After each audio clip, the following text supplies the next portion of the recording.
Les passants filment la scène. Le panache de fumée est visible à des dizaines de kilomètres à la ronde. Le port de Hodeïda, point névralgique pour les Yéménites, en proie à un énorme incendie provoqué par des frappes israéliennes. Des raids qui ont touché des installations de stockage de carburant et une centrale électrique. Plusieurs personnes ont péri dans les bombardements. Ils interviennent au lendemain d'une attaque de drone menée par les rebelles Houthis sur Tel Aviv, qui a coûté la vie à une personne. L'incendie qui consume actuellement Hodeïda est visible dans tout le Moyen-Orient et sa signification est claire. Les Houthis nous ont attaqués plus de 200 fois. La première fois qu'ils ont blessé un citoyen israélien, nous avons riposté. Et nous le ferons partout où cela sera nécessaire.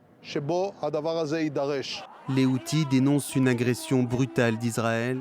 La veille, ils célébraient par dizaines de milliers dans la capitale Sanaa l'attaque de drones sur Tel Aviv revendiquée par les insurgés chiites.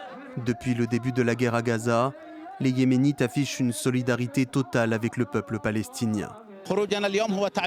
Notre manifestation est l'expression de notre position publique. Elle coïncide avec notre opération militaire bénie par la grâce de Dieu Tout-Puissant, qui a atteint le cœur de l'ennemi israélien avec les drones. Notre manifestation pour renouveler notre soutien plein et entier à notre leader Abdul Malik al-Houthi, il prend toutes les mesures nécessaires contre l'entité sioniste.